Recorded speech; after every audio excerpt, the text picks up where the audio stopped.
গাজীপুর শ্রদ্ধা ও আবেগে মহান শহীদ দিবস ও আন্তর্জাতিক মাতৃভাষা দিবস পালিত। আমাদের সহকর্মী মোহাম্মদ পলাশ শেখের রিপোর্টে দেখুন বিস্তারিত।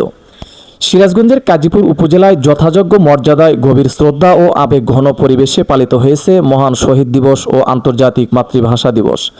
শুক্রবার 21শে ফেব্রুয়ারি দিবসটির প্রথম প্রহরেই উপজেলা কেন্দ্রীয় শহীদ মিনারে পুষ্পবস্তক অর্পণের মাধ্যমে কর্মসূচির সূচনা হয়। রাত 12টা 1 মিনিটে উপজেলা প্রশাসনের পক্ষ থেকে শহীদ মিনারে ফুল দিয়ে ভাষা শহীদদের প্রতি বিনম্র শ্রদ্ধা জানানো হয়। এরপর পর্যায়ক্রমে থানা পুলিশ, মুক্তিযোদ্ধা সংসদ, বিভিন্ন রাজনৈতিক দল, শিক্ষা প্রতিষ্ঠান, সামাজিক ও সাংস্কৃতিক সংগঠন এবং সর্বস্তরের মানুষ পুষ্পবস্তক অর্পণ করেন। শহীদ মিনার প্রাঙ্গণ পরিণত হয় এক নীরব, গম্ভীর ও শোকাভীত শ্রদ্ধার মিছিলে। ভোরের আলো ফুটতেই বের হয় প্রভাত ফেরি। শিক্ষার্থী, শিক্ষক, অভিভাবক ও সাধারণ মানুষ খালি পায়ে অংশ নেন এ শোভাযাত্রায়।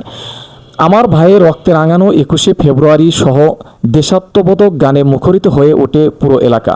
ভাষা আন্দোলনের চেতনায় উদ্বুদ্ধ ও প্রভাত ফেরি নতুন প্রজন্মের মাঝে দেশপ্রেম ও মাতৃভাষার প্রতি ভালোবাসার বার্তা ছড়িয়ে দেয়।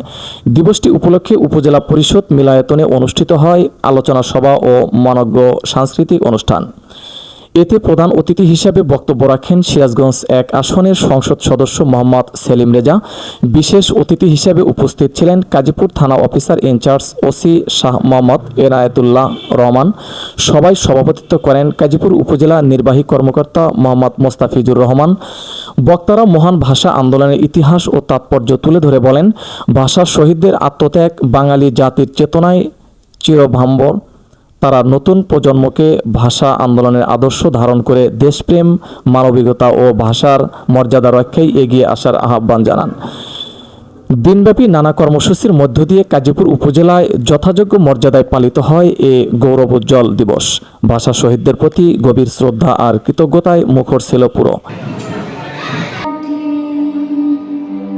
SMP news 24 news desk.